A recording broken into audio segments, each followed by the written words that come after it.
Quel épisode coloré, émotif et puissant.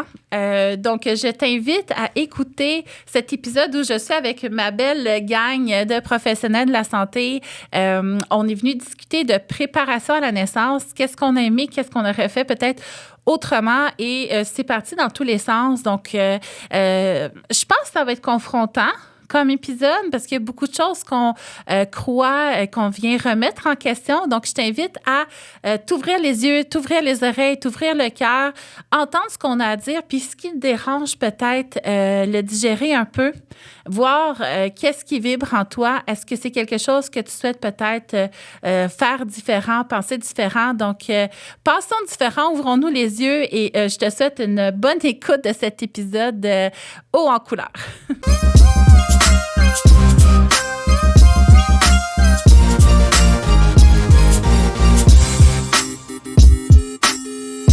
Petit épisode que j'avais tellement hâte de faire avec mes invités, mais faire tout court dans le canal vaginal. On va partager aujourd'hui de comment on s'est préparé à la naissance de nos enfants. Qu'est-ce qui a été cool? Qu'est-ce qui a été moins cool? Et une fois qu'on a traversé pour de vrai la maternité, qu'est-ce qu'on aurait aimé savoir? Donc vraiment, on parle de maman à maman aujourd'hui. On essaie de peut-être vous aider, si vous êtes enceinte présentement de votre premier bébé, à traverser tout ça avec un petit peu moins d'état de choc. Et si vous avez fini votre famille ou que ça ne vous intéresse pas du tout d'avoir des enfants, et c'est tout à fait correct, mais peut-être aussi de vous sentir moins seul là, dans ce que vous avez vécu. Donc, on n'a même pas dit qui commencerait. À go, pas tout le monde en même temps. Caro. Bon, parfait. Il est trop tard. C'est bon. T'es à ma gauche, là. Ben, une horloge, ça tourne de même. Fait que, Caro, dis-moi, c'est en quelle année ton premier enfant? 2017. Toi aussi, faut que tu y penses, hein? Ouais. Je l'ai vu dans ta tête. Si tu me demandes une date, et où cette date-là? Donc, 2017. Fait que toi, en 2017, Ouais. tu t'étais préparée comment à ton enfantement? Ben, en fait, j'ai fait la base, je pense. J'ai suivi les petits cours à la maison de naissance. Dans ce temps-là, c'était en présentiel avec des sages-femmes. Mon conjoint était avec moi pour qu'il puisse m'aider le plus possible pendant l'accouchement. Puis c'est pas mal ça, c'était vraiment quand même de base. T'as-tu appris des choses dans ce cours-là? Oui, j'ai appris beaucoup de choses quand même. J'étais vraiment néophyte dans ce temps-là. J'étais pas doula. Donc oui, j'ai appris plein de choses. Puis je dirais que tous les rendez-vous avec mes sages-femmes avant l'accouchement m'ont aussi aidé pour le jour de l'accouchement, parce que quand on a un suivi médical, c'est souvent hyper rapide, là. Moi, je dis tout le temps à mes clientes, t'entends l'autre maman respirer à côté dans la salle, là. Tu sais, c'est comme... C'est 5 minutes ton rendez-vous puis tu t'en vas, mais avec les sages-femmes, ben, on rentre, on se connaît, on parle pendant presque 1 heure. Fait que ça aussi, ça m'a aidé à me préparer à l'accouchement. Mais qu'est-ce qui t'a amené vers des sages-femmes? Je sais pas. Je sais pas. On me demande souvent ça, puis on dirait que c'est juste comme... J'ai voulu m'informer sur les maisons de naissance parce que j'ai entendu parler de ça. J'ai lu un article de journal, puis là, je me suis dit, OK, là, il faut vraiment que je m'informe, je suis enceinte, je veux pas un suivi médical. Tout de suite, quand j'ai su que j'étais enceinte, j'ai appelé la maison de naissance, puis j'ai dit à mon chum, regarde, on gérera en temps et lieu, là, on va aller visiter, puis tu sais, lui, il était un peu plus réticent au début. Puis finalement, c'est ça, on est allé visiter, puis ça l'a vraiment super gros rassuré, parce que souvent, on a comme vraiment beaucoup de préjugés par rapport aux maisons de naissance. Mais c'est un endroit tellement sécuritaire pour donner naissance. Je veux dire, je me sentais plus en sécurité de donner naissance à la maison de naissance qu'en milieu hospitalier, personnellement. Puis, tu sais, je pense que c'est propre à chacun. Puis, c'est ça. C'est pas mal ça que j'ai fait pour me préparer. Moi, j'avais pas du tout peur de la douleur de l'accouchement. J'avais pas peur d'accoucher. Tu sais, j'étais vraiment en grosse confiance. Il y avait tout... J'étais au-dessus de tout ça, là. Ben oui, c'est clair, c'est le premier. Oui, c'est ça. Fait que... tu sais, dans le fond, la prochaine question, c'est est-ce que ça m'a aidé? C'est ça? Ben, est-ce que ça t'a aidé ou comment ton accouchement, finalement, t'as rentré dedans? Ouais, ben, tu sais, ça, j'étais dans la naïveté de OK, j'avais un plan, tu sais, moi, ça va se passer de même, puis ça va être ça, puis c'était il y avait rien d'autre qui pouvait arriver, là. Fait que quand c'est ça, on va parler dans un autre épisode de nos enfantements, mais quand j'ai eu une très, très longue latence suite à un stripping à 41 semaines, et ben c'est ça, j'étais vraiment pas prête, finalement. Je pensais que j'étais prête, mais j'étais pas prête. Puis, ben c'est ça, oui, ça m'a aidé un peu tout ce que j'ai fait pour me préparer, mais clairement pas assez. J'étais prête mentalement, ben physiquement, mentalement, mais pas émotionnellement. Émotionnellement, c'est ça que j'allais dire.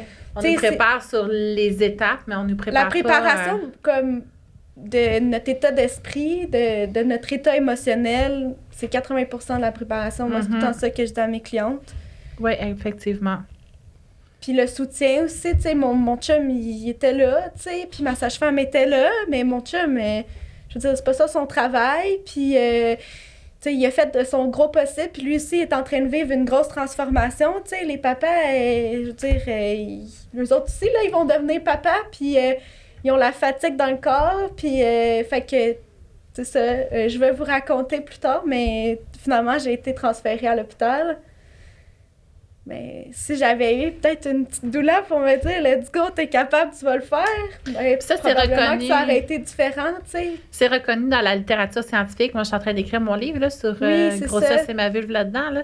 Et c'est reconnu scientifiquement que la présence d'une accompagnante à la naissance qu'on a choisie à l'extérieur du couple et du personnel de naissance fait la différence, réduit le taux d'épidural, réduit le taux de césarienne. C'est 50% moins de césarienne. Moins d'instrumentalisation. Fait que ça, gardez ça en tête, les filles qui nous écoutent.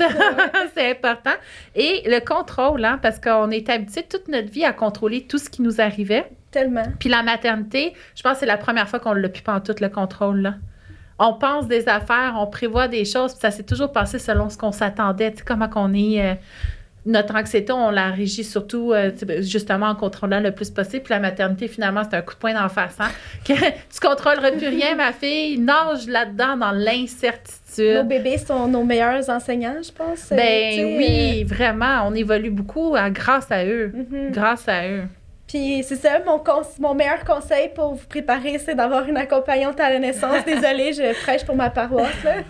Ben non, mais honnêtement, puis tu sais, je pense que tu disais à l'extérieur tout ça, mais moi, je rajouterais avec quelqu'un que ça clique vraiment, tu sais, un coup de cœur, tu sais, le petit spark, là, la petite magie, moi, je trouve ça tellement important.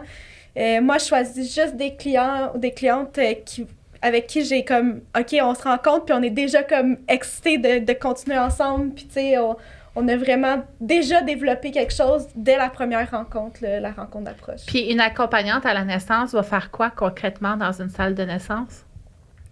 Bien, moi, je pense que ça part vraiment plus loin que ça, tu sais, c'est vraiment de se préparer en amont, avant l'accouchement. Tu sais, la préparation avant l'accouchement, c'est presque toute la préparation, parce que pendant l'enfantement, on n'est pas là, on veut être ailleurs, on veut être parti au pays des merveilles, on veut pas être en pleine conscience, donc il faut tomber dans notre mammifère. Là. La douleur va plus protéger l'état émotionnel de la maman, tu sais, puis protéger cette petite bulle-là, maman mammifère que moi j'appelle, là. Fait que ça va être quelqu'un qui connaît bien la personne qui enfante, vraiment. Qui va protéger la bulle, jouer l'intermédiaire entre peut-être les besoins extérieurs et le besoin de communiquer, puis communiquer juste aux besoins vraiment, le sortir de la bulle. Exact. Puis c'est ça, vraiment de préparer, comme je disais tantôt, tout l'état émotionnel de la maman avant l'accouchement, d'avoir confiance 100% en son corps, en ses capacités d'enfanter. Puis c'est ça, moi j'ai déjà fini une compétition de gymnastique avec une fracture au dos. Fait que moi, je me suis préparée à mon premier enfantement comme ça. Je me suis dit, je suis tellement douée pour me dissocier. Je vais me dissocier de ma douleur de naissance, comme je me suis dissociée de ma fracture au dos pendant ma compé. Puis finalement, ça n'a pas marché de même. J'ai été vraiment surprise. Fait que, tu sais, les gens comme moi qui sont très confiants, très forts, qui ont toujours tout réussi, puis tout le temps performé, là, je pense que ça vaut vraiment la peine que vous consultiez une accompagnante ou une doula pour vous aider justement à voir le derrière, l'envers du décor, celui qu'on voit pas d'Instagram. Ça pourrait contribuer. Tu sais, moi, j'aime ça, planifier avec mes clients tu sais, qu'on voit toutes les possibilités avant l'accouchement, tu sais, pour savoir c'est quoi que toi que tu as envie s'il se passe telle affaire, tu sais. de regarder le menu. On en avait parlé dans notre... Oui, dans notre collabo. Oui, c'est ça. De regarder le menu ensemble puis de voir, OK, tu sais, c'est quoi les avantages de chacun, c'est quoi les désavantages de chacun. Puis... Parce que c'est pas le jour même qu'on va se dire les pour, les contre, prenons une décision éclairée. Tu sais d'avance les risques-bénéfices de tout ce qui pourrait se passer. Exact. Et sur le moment, là, tu laisses une toile. Hein, tu crées ton accouchement, c'est une toile que tu es en train de peinturer. Exactement. Puis là, tu vois, OK, là, j'en ai besoin, j'en ai pas besoin. Puis tu as parlé aussi de conjoints hésitants. Puis là, moi... J'ai quelque chose à dire là-dessus. Tu me laisses-tu? Oui. Je te vois venir, là. Les petits coquins. Fait que souvent, les hommes, puis si vous n'êtes pas d'accord, là, je vous laisse, OK, en parler. Et si vous n'êtes pas d'accord aussi, celles qui nous écoutent, venez commenter. Parce que ça va vraiment beaucoup bousculer. Parce que d'un côté, on veut qu'ils se sentent inclus dans ce processus-là, ou qu'ils sont quand même assez exclus, hein? Mm-hmm. À part les petites 30 secondes initiales où il y a une graine qui a semé, là. sont plus là pour nous soutenir et nous supporter. Et souvent, ben, en tout cas, de mon vécu ou de ce que j'ai vu autour de moi, puis de ce qu'on discute d'autres féministes de la maternité, c'est souvent les conjoints vont avoir leur peur par manque de connaissances, mais ils ne vont pas nécessairement s'instruire pour déconstruire ces peurs-là. Et au lieu de ça, ils vont nous les transmettre. Et ça, moi, je trouve ça super pathologique, OK? C'est pathologique. C'est une maladie. Mais c'est vraiment dangereux, tu sais.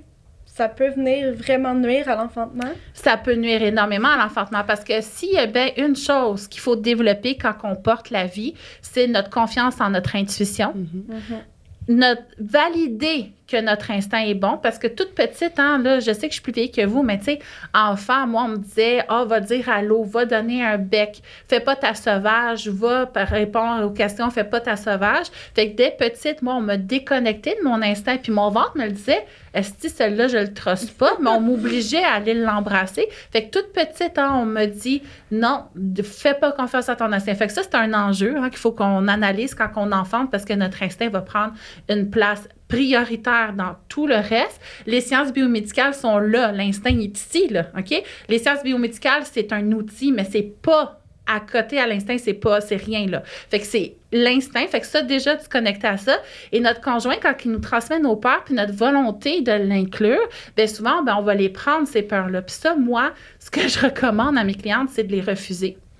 Puis s'il y a des peurs, c'est pas à moi qui doit en parler. Il doit s'instruire. Il y a suffisamment de professionnels et d'outils pour qu'il puisse s'instruire et déconstruire ses propres peurs. Puis le fait qu'il n'y a aucun pouvoir sur ce qui va se passer, puis lui, il a été conçu culturellement en situation de pouvoir. Hein. Les hommes, ils ont cette idée-là, qui ont le contrôle. C'est très confrontant pour eux que la lumière ne soit pas mise sur eux. Fait qu'ils ont ça aussi à déconstruire comme papa, puis ça va être très bien quand ils vont enfanter aussi, quand ils vont avoir l'enfant dans les bras. Donc, moi, je suis super violente avec ça. Moi, tu sais, j'ai écouté mon conjoint la première fois. J'ai enfanté en maison de naissance quand même. OK? C'était un entre-deux, mais moi, je voulais faire ça chez moi. Moi, je le savais. Mon instinct me le disait que de rouler en char, c'était une intervention que je ne consentais pas. Que pogner les bosses pendant mes contractions, me déconnecter de ma bulle, la peur de mettre au monde dans le char parce que moi, j'accouche super vite puis mon instinct me le disait. Mais je ne l'ai pas écouter parce que lui, il avait peur que je l'aille à la maison. Mais moi, c'est pas quelque chose que je referais. Puis, à mon troisième enfant, c'est là que j'ai vraiment dit, regarde, je m'en fous de tes peurs pour de vrai. C'est moi qui porte le bébé. Je parle avec lui, il parle avec moi. C'est moi qui va le mettre au monde. Toi, tu m'accompagnes. Tu n'as aucune idée de mes besoins, de mes ressentis. Tu m'accompagnes. Et là, j'ai mis mon enfant au monde à la maison. Je l'ai mis en 1h30, j'ai éternué, il est sorti. Parce que je suis pas sortie de ma bulle, j'étais là. Puis mon conjoint, sa position a changé, mais ça m'a pris 3 enfantements. Sa position a changé. Il est passé de j'ai une autorité dans ce qui va se passer à j'en ai aucune et c'est elle qui l'a tout. Je lui transmets ce pouvoir-là et là, moi, je la suis là-dedans. Mais déjà, tu sais, si le partenaire là où la partenaire va être présent à l'enfantement, il faut quand même être conscient que toutes tes peurs peuvent se répercuter sur l'accouchement. Et jouer sur... Parce que dans le fond, l'hormone qu'on veut pas sécréter pendant l'accouchement, c'est l'adrénaline. Si, mettons, Marie-André est à côté de moi puis elle sécrète une tonne d'adrénaline, ben moi aussi, je vais me mettre à en sécréter. Oui. Puis ça peut ralentir le travail, puis ça peut nuire à l'accouchement vraiment intensément. Fait que je pense que c'est super important là, que vos partenaires se préparent. C'est parce qu'ils sont importants, mais c'est nous, c'est notre événement, puis ils sont satellites autour de ça. Puis, tu sais, en gros mots, là, cru, on s'en fout. Tu sais, on s'en fout. Tu sais, pour vrai, ses peurs sont à lui, ses peurs ne sont pas à toi. C'est pas à toi de les porter. Moi, c'est comme... Puis, tu sais, j'entends souvent aussi des partenaires qui sont réticents à avoir une accompagnante à la naissance parce qu'ils ont peur de pas avoir leur place, puis tout ça. Mais, tu sais, au final, c'est la maman qui va accoucher, là, tu sais. Puis souvent, les mamans, ils ont vraiment besoin d'avoir une accompagnante parce que c'est comme ça. Puis, parce que oui, c'est ça. C'est notre passion.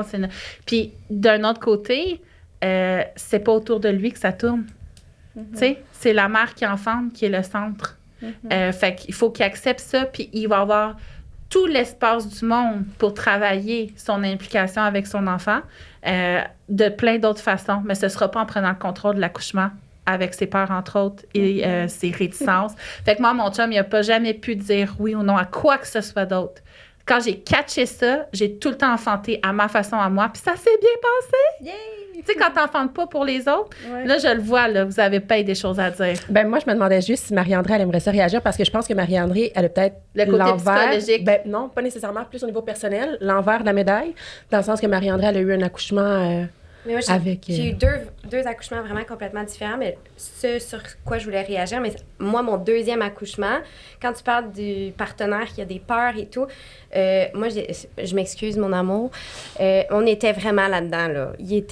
On n'était pas capable d'être connectés, puis c'est clair qu'il y avait de l'adrénaline dans la place, là. Moi, j'ai resté pris à 5, puis je dilatais plus parce que j'étais fâchée après lui, puis lui, il avait une attitude de... Moi, je les envoie prendre un café dans ce temps-là. Puis, tu sais, quand tu parlais de prise en charge, de sécurité, là, moi, dans le fond, ma belle-sœur est infirmière à l'unité des naissances. J'ai accouché là-bas. Elle, c'était comme... Dans le fond, elle a joué le rôle de l'accompagnante à la naissance parce que c'est elle qui m'a accouchée. Non! Elle pouvait... Ben non. Oh! Je m'excuse. Il faut pas que tu dises ça devant moi puis Mélanie. Oh mon Dieu! Il est où le savon? Moi, j'ai été élevée de même. Non, c'est pas vraiment mal. Mais elle était présente, oui. mais elle pouvait pas faire le rôle de l'infirmière. Donc, elle a vraiment fait le rôle de soutien extraordinaire. Là. J'aurais pas pu... Espérer mieux. Merveilleux, ça. C'est comme si c'était ta présence féminine. Oui, qui écoutait mes besoins. Puis, Mais en même temps, à ton deuxième accouchement, les peurs de ton chum étaient quand même ressenties par rapport à votre vécu, là, dans le sens qu'il ne pouvait pas faire abstraction. Puis toi aussi, j'imagine que tu en avais. Oui, parce que moi, j'ai accouché à 32 semaines de mon premier avec des anomalies physiques. Donc, c'est sûr que d'avoir un deuxième enfant, même si tous les échographies et les suivis qu'on avait eus avant nous disaient qu'il y aurait... tout était beau, on avait quand même cette crainte-là de savoir comment notre deuxième enfant va arriver. C'est clair. Puis ça, j'ai aussi vécu mon premier bébé comme un traumatisme. OK? Puis elle n'était pas vivante quand elle est née. Il a fallu qu'elle soit réanimée. Puis ça a été long avant qu'elle reprenne le dessus. Fait que j'ai vraiment vécu un traumatisme. Et à ma deuxième, tout est ressorti. Puis ça, j'aimerais en parler. Je sais pas ce que tu as fait après, mais moi, on m'avait jamais dit, tu sais, moi, c'est en 2011, ma première, là, qu'on pouvait être traumatisé d'une naissance, que ça pouvait être considéré comme un choc post-traumatique. Moi, j'ai fait de l'anxiété, j'ai fait des cauchemars, j'ai fait des flashbacks, j'ai tout eu. Et quand je suis tombée enceinte de ma deuxième, tout est revenu, puis dans ma naissance aussi. Fait que la panique était dans le fond, dans le tapis. Puis si j'avais su que j'avais vécu un trauma psychologique, ben je l'ai su après, j'ai fait, si dans le fond, j'étais traumatisée encore, moi, là. Mais je l'avais pas travaillé. Je le savais pas. Fait que, tu sais, les filles... Mais même pendant l'enfantement, c'est important de nommer toutes les affaires qui nous montent par la tête, parce que des fois, justement, ça peut faire un blocage de dilatation juste parce que la maman... Je sais pas moi, la dernière fois, elle s'est poussée, elle a déchiré jusqu'au rectum. Puis là, même si on en a parlé des centaines de fois en prénatal, ben ça revient. Parce que ça remonte, parce qu'on est tellement ouverte quand on accouche, on est tellement comme vulnérable dans notre pleine sensibilité de tout ce qui est en train de se passer. Ben juste de nommer, « Hey, j'ai tellement peur. » Moi, je dis à mes mamans, vomissez tout ce que vous avez à vomir, tu sais, dites-le. Juste de se libérer de ça, des fois, ça peut justement aider une dilatation qui qui va moins bien, tu sais. Oui, effectivement. Notre corps va réagir à notre environnement beaucoup. Puis ça, c'est soutenu dans la littérature scientifique, là. Fait que notre corps va réagir à notre environnement, un environnement sécurisant. Puis pendant le moment où est-ce qu'on monte, si on n'est pas en sécurité, c'est ça. Fait que, puis ça joue dans notre tête aussi, là, je veux dire, notre préparation. Fait que c'est ce qu'on veut, hein, finalement, que les femmes qui nous écoutent soient plus prêtes qu'on l'était. Puis toi, Valentina, es-tu prête à nous parler de comment tu t'étais préparée? Oui, donc, c'est ça, j'ai 3 préparations complètement différentes. Mais la première, en fait, au début, moi, j'avais aucune idée c'était quoi une accompagnante à la naissance, OK? Puis, évidemment, j'avais eu les cours prénataux. Puis, bon, est-ce que j'ai appris quelque chose? Tu sais, je pense que le seul flashback que j'ai de ça, c'est comment m'a été un bébé. Honnêtement, là, je me rappelle même plus, là, mais j'imagine que ça m'avait aidée. Tu sais, j'aimais ça aller au petit cours là, avec mon chum. C'était ceux du CLSC? Ouais. Aussi? Il doit y avoir eu quelque chose de correct là-dedans. Mais j'avais la chance d'avoir une amie qui faisait son cours d'accompagnante, puis qu'elle avait besoin à rechercher des femmes enceintes pour accompagner, pour faire comme son genre de stage. Là, j'étais son premier accouchement. Donc, j'avais eu toutes les rencontres avec elle. Fait que, tu sais, j'ai comme vraiment eu la chance. Moi, je recherchais pas ça nécessairement, puis c'est comme venu à moi. Fait que, côté savoir qu'est-ce qui va se passer à l'hôpital, tu sais, faire le plan de naissance, être au courant de toutes les méthodes de gestion de la douleur. J'avais tout ça, tu sais, on avait fait... elle nous avait montré tous les points de pression. Fait que beaucoup d'informations. Puis je réalise que j'ai vraiment eu la chance parce qu'en discutant avec d'autres mamans après cet accouchement-là, ils disaient « je savais pas qu'est-ce que les infirmières ils disaient. » Tu sais, moi, j'avais aucune idée comment ça allait se passer. Puis moi, j'étais comme « ben finalement, tu sais, j'étais vraiment préparée. » Fait que côté connaissance, mettons, j'étais préparée. C'est le côté physique que j'étais vraiment pas préparée. Puis tu sais, au niveau de la gestion de la douleur, oui, il y avait comme les points de pression, tout ça, mais moi, dans ma tête, zéro. Moi, j'étais crispée, contractée, je respirais pas bien, je ressentais vraiment toutes les contractions. Puis, tu sais, ça faisait longtemps. Là. Je pense que j'ai passé 12 heures en contraction à la maison, puis ça a pris 35 heures à l'hôpital, tu sais. Fait que c'était très long, j'étais épuisée. Tu sais, je ressentais chaque contraction. Tu sais, c'est épuisant, là, à un moment donné. C'est long, puis je dilatais pas. Je pense qu'à 20 heures à l'hôpital, j'étais encore à 1. Fait que, mais il m'avait gardée vu que j'avais l'air à avoir mal. Est-ce que tu avais eu un décollement des membranes? J'avais eu un stripping. Donc, c'est ça. Moi, c'est ça que... Qui parle. Non, mais là, je le sais que c'était à cause de ça, une phase de latence, c'est comme extrêmement interminable, douloureuse. Fait que ça, dans le fond, j'ai appris par la suite que c'est peut-être une des raisons. Tu sais, je l'ai eu à 38. Moi, dans ma... Tu sais, au dernier accouchement... Un stripping à 38. Ouais. Puis maintenant, c'est d'emblée. D'emblée à 38, on te l'a... te propose, c'est ça. 38. D'emblée à 38, ouais. J'ai refusé au 3e. Là. J'ai pris de l'expérience, mettons, avec chaque accouchement. Donc, tu sais, côté connaissance, oui, j'étais prête, mais comme je vous dis, côté physique, zéro. Puis, en fait, moi, tu sais, je vois beaucoup, tu sais, je prêchais pour ma paroisse aussi, là, tu sais, en tant qu'entraîneur, tout ça, de préparer son corps physiquement à l'accouchement, tu sais, je crois beaucoup. Tellement important. Et je l'ai vu vraiment la différence avec les 2 autres accouchements, là. Fait que j'étais zéro préparée à ce niveau-là. Puis, tu sais, j'étais une fille active, quand même. Tu sais, j'ai commencé à 9 semaines, j'ai fait un demi-Ironman. Fait qu'à 9 semaines de grossesse, fait que, tu sais, je partais déjà une fille très active. Puis je pensais que le fait de, tu sais, m'entraîner, déjà, ça allait aider, mais pas du tout. Comme on s'entraîne pas de la même manière pendant la grossesse, tu sais, peut-être qu'on pourra y revenir après, mais c'est complètement différent. Puis il y a une méthode, une certaine manière de se préparer physiquement pour s'aider, pour, tu sais, au niveau du bassin, de la mobilité, tout ça. Juste avoir prévenir, tu sais, certaines douleurs et tout ça. Les douleurs pendant la grossesse, si t'es déjà épuisé pendant la grossesse parce que t'es endolori de partout, c'est sûr que ça va avoir un impact au niveau de l'accouchement. Si on part déjà un petit peu épuisé, fatigué. Donc, moi, c'est là que j'aime travailler avec les femmes. Mais tout ça pour dire que j'avais fait un gros événement au début de la grossesse. Donc, évidemment, par la suite, je me suis juste épuisée. J'ai quand même bougé, mais pas de manière optimale pour me préparer à l'accouchement. Ce qui a fait que c'était long, je bougeais pas. Mon bassin, je sais pas, j'étais crispée là, de la tête aux pieds. Fait que, tu sais, il n'y avait pas aucun relâchement dans ma tête. Tu sais, tout ça était vraiment... je m'étais pas préparée adéquatement. Donc, c'est pour ça que j'ai, tu sais, mentalement, au niveau connaissance, tu sais, savoir épidural ou pas, les autres méthodes, quoi répondre s'ils me demandent telle affaire, tu sais, j'avais tout là, dans mon plan de naissance.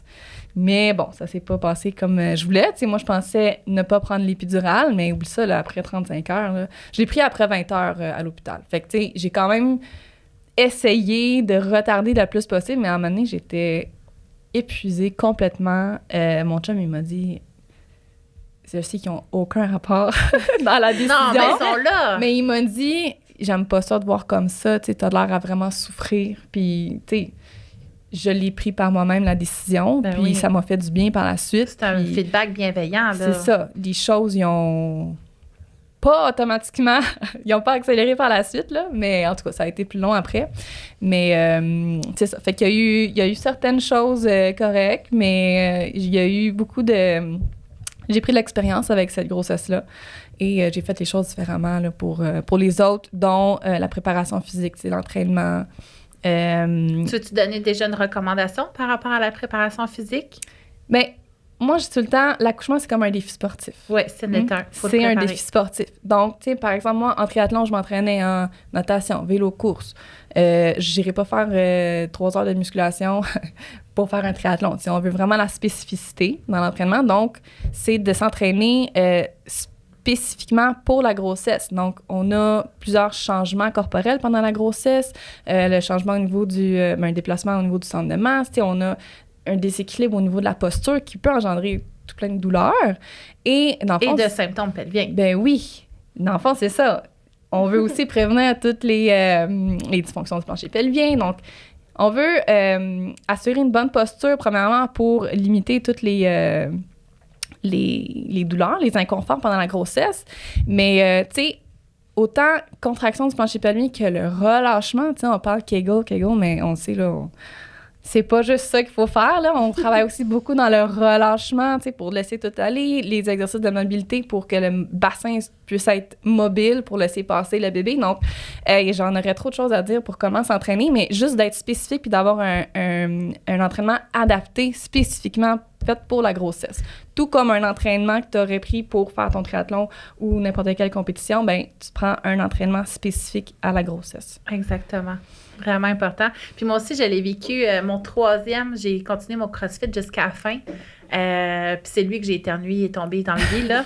Mais puis mon 4e, j'ai pas fait de sport, puis j'ai vraiment plus rushé. Tu sais, moi, je pensais que ça suffisait de savoir comment, là, puis d'être prête mentalement. Là, j'étais prête émotivement, mentalement. Mais je me suis moins préparée physiquement, puis il y a eu une différence. Ça prend les deux. Ça prend les deux. Puis effectivement, au niveau physique, il y a beaucoup de changements qui sont très minimisés vu que c'est naturel. On croit que le corps va savoir s'ajuster. Mais tu sais, c'est de faire dans le fond, c'est de prendre en considération comme si toute notre passé n'était pas dans notre corps. Fait que ta fracture de coccyx, ta hanche coincée. Tu sais, comment ton corps va s'adapter à ce changement de centre de gravité, l'alignement de tes segments, comment tes muscles profonds vont agir. Ça a tout un effet sur le confort plus mécanique un peu, là, mais aussi sur ta guérison postnatale. Exactement, puis ta qualité de vie à long terme. Parce que si tu as des blessures, c'est souvent au premier bébé, nos blessures réelles. Souvent, au 2e bébé, on n'aura pas les mêmes déchirures de ligaments musculaires de nerfs qu'au premier, mais on va avoir quand même des symptômes parce qu'on accumule, mais ce ne sera pas une blessure. Là. On va être plus comme... Mais vraiment, la première blessure du premier enfantement, elle est réelle. Puis comment la minimiser, comment la soigner aussi, c'est des choses qu'on n'apprend pas. Puis moi, dans mes cours prénataux, tu sais, on nous préparait beaucoup au protocole d'hôpital. Oui.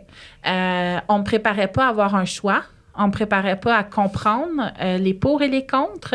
Donc, on me disait, il y a la possibilité de l'épidurale, mais on ne me disait pas que l'épidurale, j'allais avoir un soluté qui allait amener plein d'eau dans mon bébé allait perdre plein de poids, puis là, on allait me dire, ben là, ton allaitement, il n'est pas bon. Tu sais, comme le cercle, tout ça qui va avec. Puis, on ne me préparait pas au après. Là, je vais vous dire de quoi, mais je ne l'ai jamais dit à voix haute. Peux-tu? J'étais tellement pas prête au après, là. J'ai eu ma fille, OK?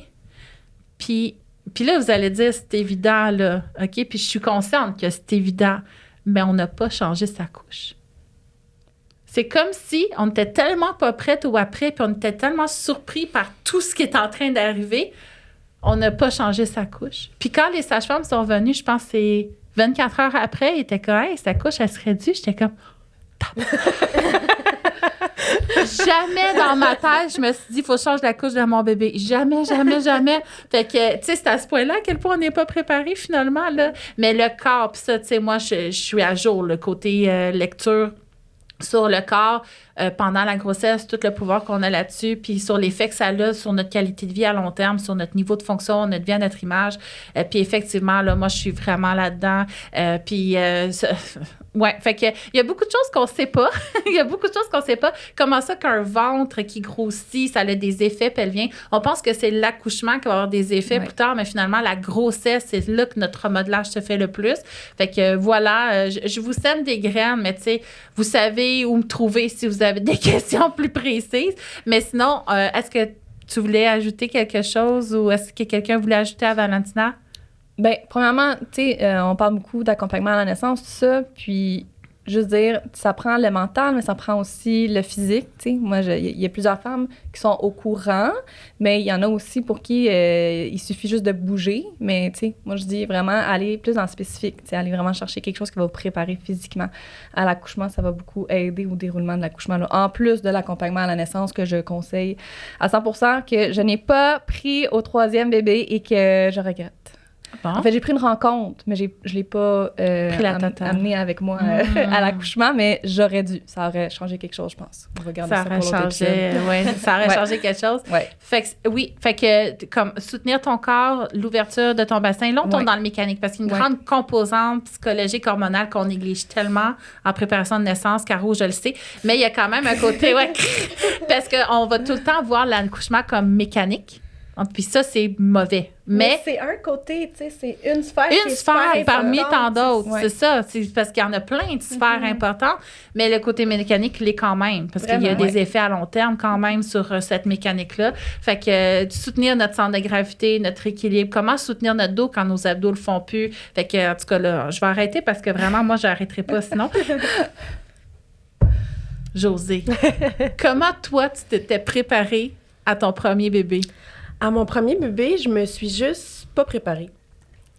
Fait que je le lance comme ça, là. Moi, je sortais... En fait, je suis tombée enceinte à l'université, dernière année d'université.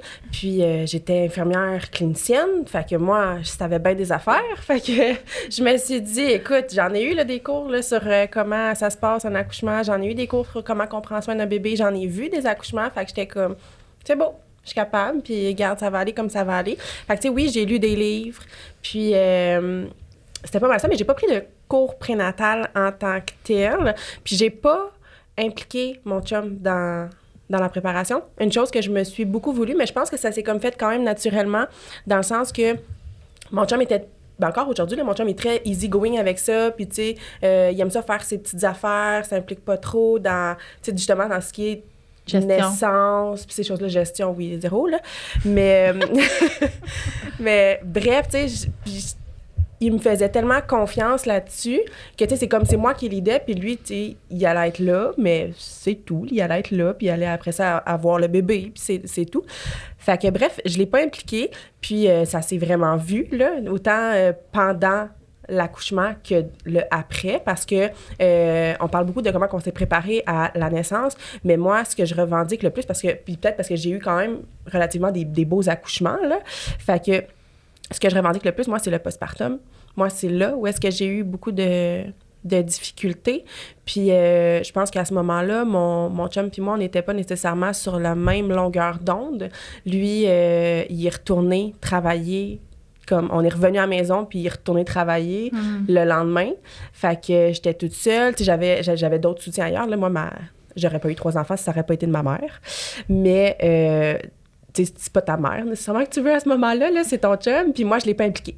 Fait que c'est ce qui a fait que ça a été très difficile, je pense, autant dans mon allaitement que dans toutes les sphères de ma vie avec bébé, ma fille. Puis, c'est ça. Ouais, j'ai trouvé ça vraiment difficile de ne pas l'avoir impliqué parce que je pense que d'avoir su plus de choses, il aurait pu plus me comprendre puis plus me soutenir là-dedans. Puis je l'ai vu parce que à mon 3e bébé, on a fait vraiment un cours de préparation pour le partenaire. Puis à ce moment-là, ça a été totalement différent, là. Puis, tu sais, il était quand même préparé dans le sens qu'à mon premier accouchement, il me faisait des points de pression parce que l'infirmière, il a dit de faire des points de pression. Fait qu'il faisait ce qu'on lui a demandé, là.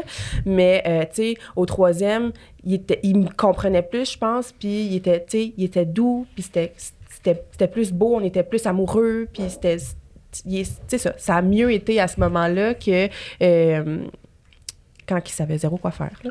Fait que c'est ça. Hey là, moi puis Caro, hein? On se regarde du coin de l'œil.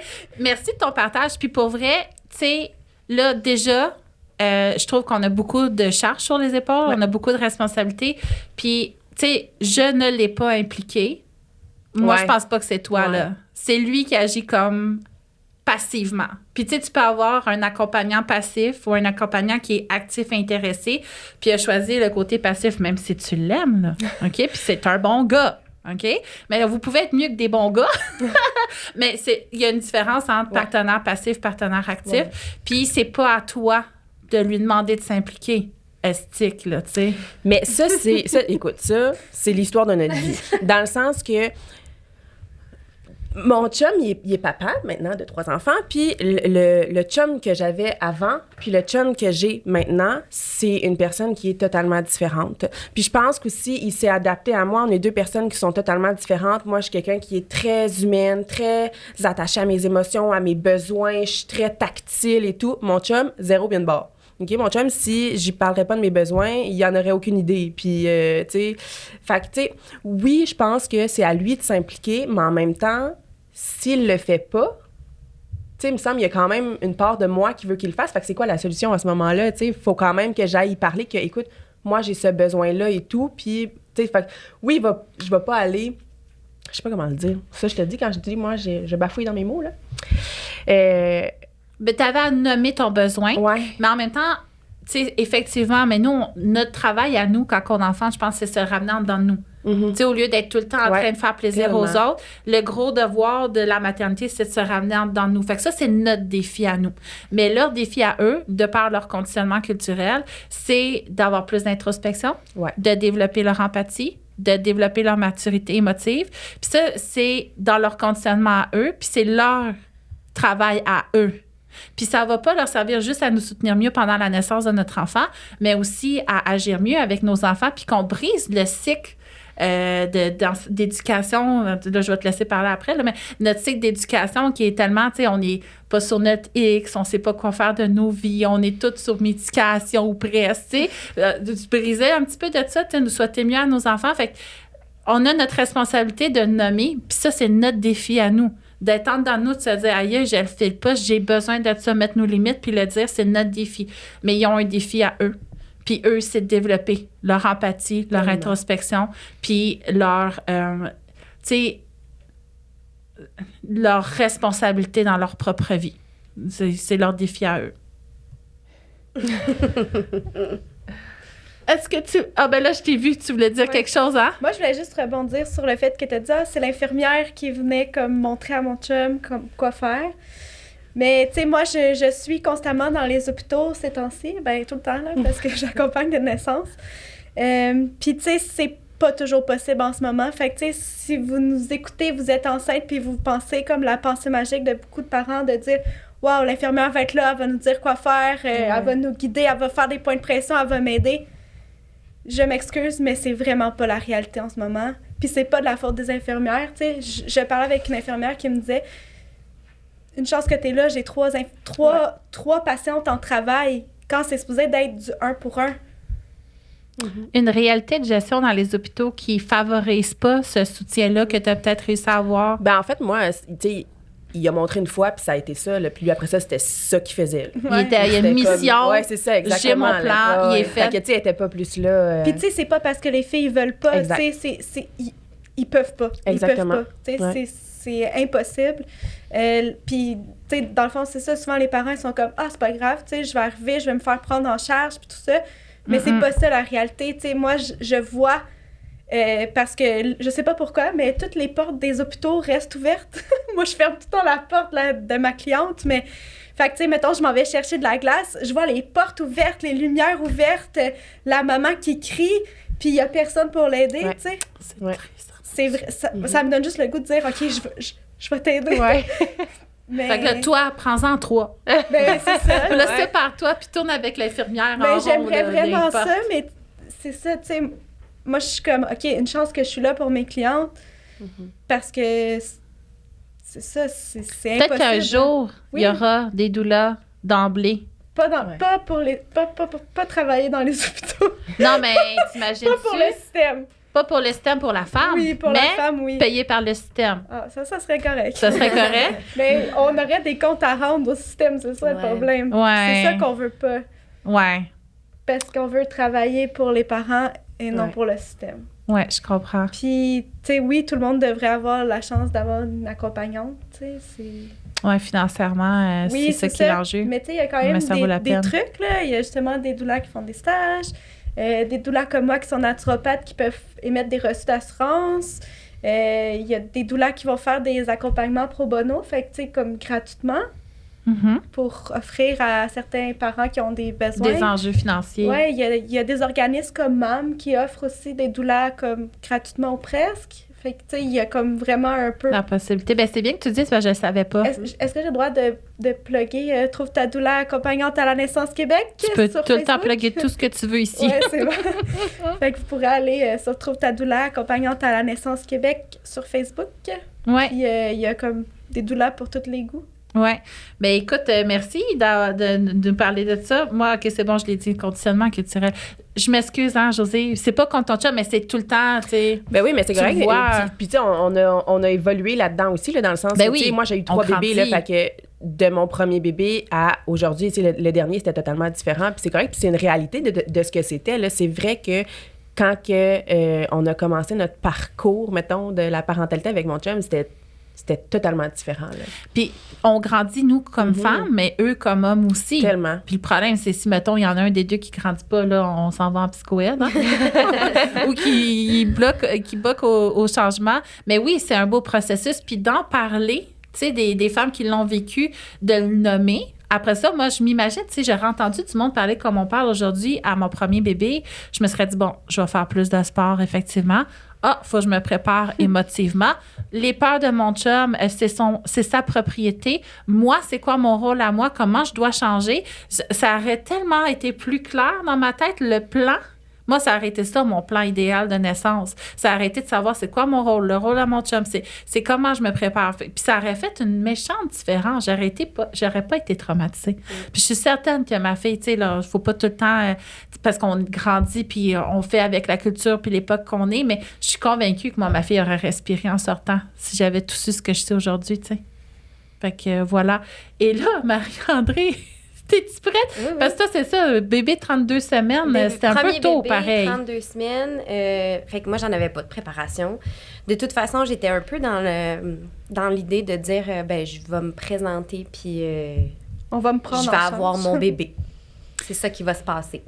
J'avais ma belle-sœur que je savais qui serait là. Elle connaît tout ce qui est médical parce que c'est son travail. Fait que je me disais ça, elle va prendre cette partie-là en charge.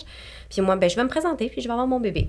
C'est un peu ça qui est arrivé par la force des choses parce que c'est ça, à 32 semaines, ben, je vous raconterai dans un autre épisode, là, mais c'est ça.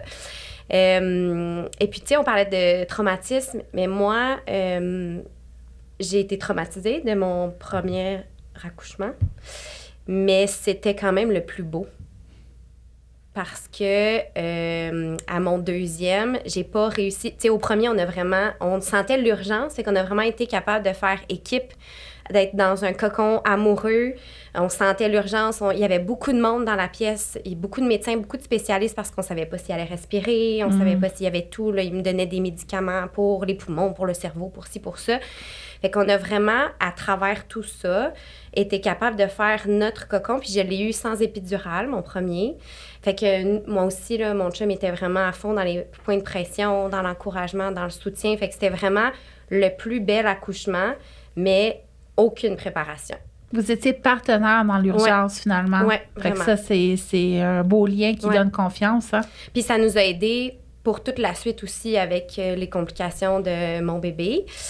Mais franchement, ouais, c'est ça. Autant, oui, j'étais traumatisée, mais c'était vraiment le plus bel accouchement. Puis là, avec toutes les discussions qu'on a aujourd'hui, j'ai presque envie d'en avoir un troisième. Ah oui! C'est celui qui nous comment qu'on dit ça? qui fait la paix.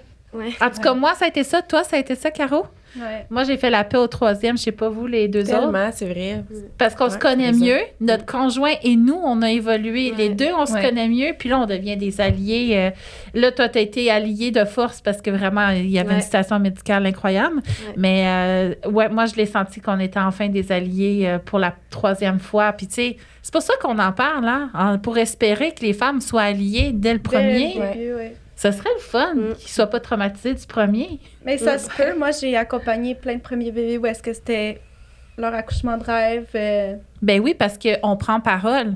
Des gens comme toi sur les réseaux prennent parole, puis là, ça nous rentre dans la tête. Puis même si, au début, ça fait un peu des dissonances cognitives, tu sais, on a tellement des croyances de « on va se faire accoucher ». Ben, on a tellement la croyance, justement, qu'on arrive, puis on va le faire pour nous, on va nous dire. Mais tu sais, notre responsabilité là-dedans, tu sais, on le voit de plus en plus. Puis ça, il y en a des doulas qui disent « on n'a pas à se préparer, notre corps sait ». Puis il y a effectivement, mais se connecter à notre corps, c'est tout un processus parce qu'on ne l'est pas. Et oui, notre corps sait, mais on peut tellement l'aider. Puis ça donne confiance aussi. Fait que, tu sais, il y a tout ça. Puis, je sais pas pourquoi j'ai envie de parler de muffins. Muffins? Ce que tu viens de me dire, je me suis dit, il faut que je parle des muffins. Parce que d'un coup, prénato, ils disent, elle me regarde, elle n'est pas sûre. Ils disent, faites des muffins, tu sais, puis congelez-les pour le post-accouchement. Ouais. Faites des petits plats, là. Faites plein de petits plats. Je sais pas pourquoi j'ai muffins dans la tête. Parce que je me rappelle, ma sage-femme m'a dit, tu fais des muffins pour le post-natal. Mais moi, là, ça me tentait pas. C'était une charge mentale de plus. Puis je sais pas pourquoi je rebondis sur toi en disant ça. Mais ça aussi, ça m'écœure. Puis l'entourage de femmes qui enfantent, s'il vous plaît, faites-y donc ces plats. Ouais. Moi, à mon 3e... C'est la belle photo avec la salade, là. Tu te l'avais envoyé, hein? C'est capoté. Une de mes amies japonaises, elle m'avait découpé mes œufs en forme d'étoile, là. Ouais, c'était malade. OK? Puis j'avais des petits pingouins avec des œufs de caille, avec des bras carottes. Puis ça, moi, dans ce temps-là, j'avais une communauté vraiment tissée serrée. Puis à tous les jours, suite à la naissance de mon enfant, quelqu'un m'amenait mon souper, mais toute faite main, plein d'amour. Wow. Puis ça a duré des semaines. Comme ça, j'ai rien demandé, là. Mais les gens s'étaient relayés dans mon dos. Ils s'étaient dit, hey, on va l'aider, elle vient de mettre au monde. C'est important ce qu'elle vient de vivre. C'est gros. C'est mon 4e, asti. C'est gros qu'est-ce que tu viens de vivre. C'est tellement gros qu'on est là pour toi. Puis moi, le fait de sentir que les gens étaient là pour moi, puis de valider que ce que je venais de vivre, c'était gros, ça m'a apaisé, ça m'a calmé. Puis j'ai pas eu de dépression postnatale cette fois-là, parce qu'enfin, j'ai senti mon asti de village. Ouais. Pareil pour moi, à mon 3e, j'ai fait le mois d'or, là, avec mon bébé, là. Un mois au lit avec bébé, puis... c'est ce que je recommande en physio aussi. Merci pour le à périnée. Toutes les personnes qui sont venues me porter des fruits, des légumes, des petits plats, plein d'affaires, là. C'était... Wow. Mais ça fait en vrai que tu peux te concentrer sur ton nouveau bébé et ta nouvelle réalité familiale sans avoir à gérer toute la charge mentale de gérer une maison. Fait que moi, dans un cours prénatal, je dirais pas « fais-toi des plats congelés ».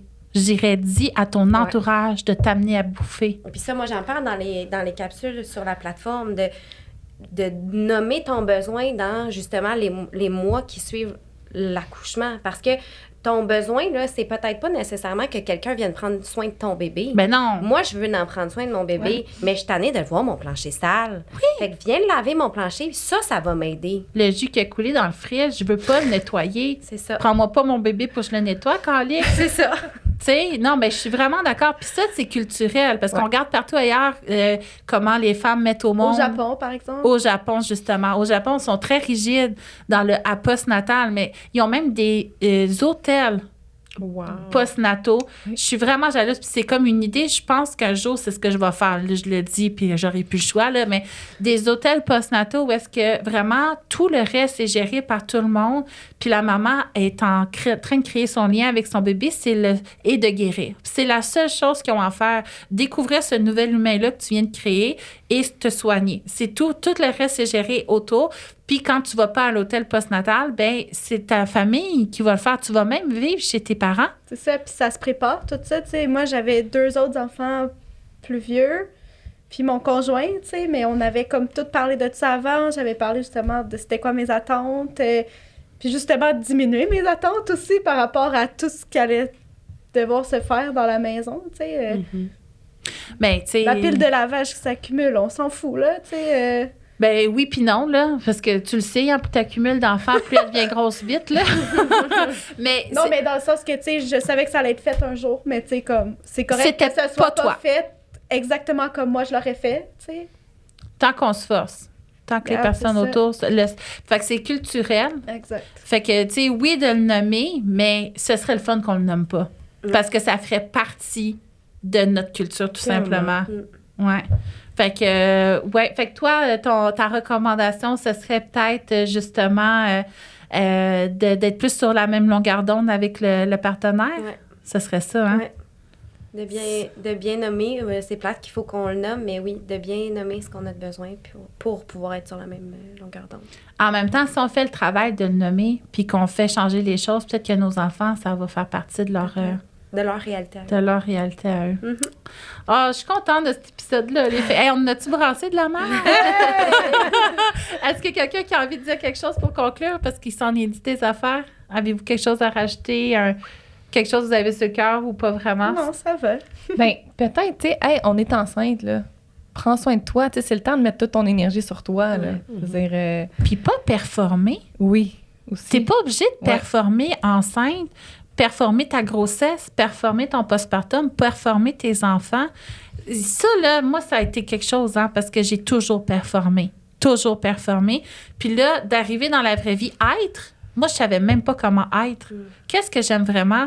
C'est prendre le temps. Nous, on n'a plus de micro-ondes à la maison parce qu'on s'était dit, si on n'a même pas le temps de se faire à manger, ça rime à quoi la vie? Tu sais, c'est tellement confrontant à la maternité, là. Fait que oui, je suis vraiment d'accord. T'es enceinte, c'est important. Mm-hmm. C'est important, c'est un moment important, puis ça mérite toute ton attention. Puis je rêve du jour où culturellement, on est tous d'accord là-dessus. Oui. Ouais. Merci les filles! Wow.